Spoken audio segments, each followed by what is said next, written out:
Hello followers, আসসালামু আলাইকুম। ঈদের ছুটি শেষে আবারও আমার শিক্ষামূলক ভিডিও নিয়ে আপনাদের মাঝে। আজকের ভিডিও অ্যাপোলো ডিজিটাল এজেন্সির আমার যে লোগোটা আছে আমার ফেসবুক পেজ এবং আমার ইউটিউব চ্যানেলের, এটার লোগোটা কিভাবে আমি মডিফাই করছি, কিভাবে ডিজাইন নিয়ে আসছি, নতুন একটা আউটলুক দেওয়ার চেষ্টা করেছি, সেটা আপনাদের মাঝে তুলে ধরছি। প্রথমেই আমি অ্যাডোবি ইলাস্ট্রেটর সফটওয়্যারটি ওপেন করব। ওপেন করার পরে আমি ফাইলে যাব। ফাইলে গিয়ে নিউ ফাইল নামে যে অপশন আছে এখানে ক্লিক করে আমি আমার আর্টবোর্ডটি নিয়ে নেব। আর্টবোর্ডের সাইজটি আমি এখানে 500 বাই 500 পিক্সেলের একটি আর্টবোর্ড সাইজ নিয়েছি। নেওয়ার পরে আমি ওকে করে দিলে আমার এই ধরনের একটি আর্টবোর্ড চলে আসছে। তো আমি যে ধরনের ডিজাইনটি করব আমি অলরেডি এর একটা ডেমো আমি অলরেডি রেডি করে রাখছি। ঠিক এইটা দেখে আমি আমার লোগোটিকে মডিফাই করব। তো এইটা হচ্ছে আমার ডেমো লোগো। তো ডিজাইন হচ্ছে একটি ক্রিয়েটিভিটি, এটি আসলে অনুকরণ করেই নতুনত্ব নিয়ে আসা সম্ভব। তো যারা নতুন আছেন তাদেরকে শুভকামনা। প্রথমেই আমি টুলবার থেকে লাইন টুলের সাহায্যে এই বরাবর একটি লাইন নিয়ে নেব। তার আগে আমি গাইডলাইনগুলো সেন্টার পয়েন্টে অ্যালাইন করে দেব। কন্ট্রোল আর এর সাহায্যে আমি গাইডলাইন পাবো এবং এটাকে গাইড করে আমি গাইডটাকে লক করে দেব। এরপরে আমি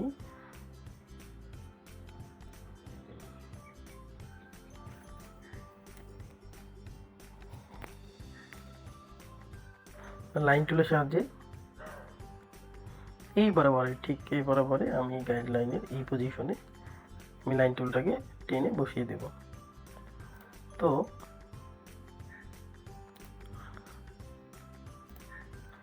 এখানে বসানোর পরে আমি আমার যে লাইন টুল আছে এটাকে আমি রিফ্লেক্ট করে নেব।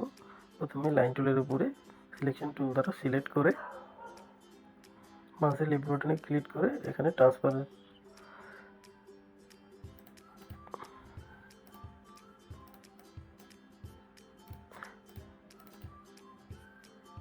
ট্রান্সফর্মে গিয়ে রিফ্লেক্ট করে দেব। তো রিফ্লেক্টে গেলে এখানে আমি 90 ডিগ্রি পাবো ভার্টিক্যাল অ্যাঙ্গেলে। এটাকে আমি প্রিভিউ দিয়ে কপি করে নেব। কপি করে নেওয়ার পরে আমি এখানে সুন্দর মতো এই সাইজ অনুযায়ী আমি এখানে বসিয়ে নেব। তো বসিয়ে নেওয়ার পরে আমি এটাকে জয়েন করে দেব। আমি আবারও এই দুইটাকে সিলেকশন টুল দ্বারা সিলেক্ট করে এই মাথাটাকে আমি মাউসের লেফট বাটন ক্লিক করে এভারেজে গিয়ে এটাকে জয়েন করে দেব। এবং জয়েন করে দেওয়ার পরে আমার এই ধরনের একটা এই শেপ চলে আসবে। এই শেপ আসার পরে আমি এটাকে আবার অল্টার চেপে কপি করব। কপি করে আমি নিচে এইভাবে নিয়ে আসবো। নিয়ে আসার পরে আমার এই ধরনের একটা শেপ আসবে। শেপ আসার পরে আমি আবারও যে প্রথম যে সিলেকশন করেছিলাম ওইটাকে আমি আবারও একটু সাইজটা বড় করে নেব। তো নেওয়ার পরে আমি পেন টুলের সাহায্যে এখানে আউটলাইনে যেই লাইন টুল নিয়েছিলাম এখান থেকে পেন টুলের সাহায্যে আমি 70 মিলিমিটারে আমি একটু দূরত্ব নিয়ে আমি এখানে একটা ড্র করে দিব। এরপরে আমি আবার সিলেকশন টুলে ক্লিক করলে এখানে একটা সেট হয়ে যাবে। এরপরে আবার আমি ডান দিকে এইভাবে সেমভাবে আরেকটা পেন টুলের সাহায্যে ড্র করে নেব। এরপরে পুরোটাকে সিলেক্ট করে এখানে কালারটা আমি সিলেক্ট করে দিয়ে শেপ বিল্ডার টুলের সাহায্যে এইভাবে ঠিক এর একটা নতুন ডিজাইন শেপ আমি তৈরি করে ফেলছি। আমার এই তৈরি করা শেষ। এরপরে আমি একটি সার্কেল তৈরি করব এর ব্যাকগ্রাউন্ডে, যার কারণে আমি ইলিপস টুল নিব। ইলিপস টুল নেওয়ার পরে আমি ইলিপস টুলটাকে কপি করে কন্ট্রোল সি কন্ট্রোল এফ দিয়ে কপি করে আমি শেপ চেপে এটাকে সুন্দরভাবে সাইজ অনুযায়ী বসিয়ে নিয়ে আবার শেপ বিল্ডার টুলের সাহায্যে এই ধরনের একটা শেপ নেব। এই শেপটি নেওয়ার পরে আমি আবারও মাউসের লেফট বাটন ক্লিক করে ট্রান্সফর্মে গিয়ে এটাকে রিফ্লেক্ট করব 90 ডিগ্রি অ্যাঙ্গেলে হরিজন্টালি করলে আমার এই ধরনের একটি রিফ্লেক্ট হবে। এটাকে আমি সুন্দর মতো রাউন্ডে বসিয়ে নেব এবং এর যে ডিজাইনটা আছে মিডিলে বাঁক বরাবর এর নিচে দিয়ে আমি এই রাউন্ডটাকে বসাবো এবং এর নিচে এই রিফ্লেক্টটাকে এর নিচে আমি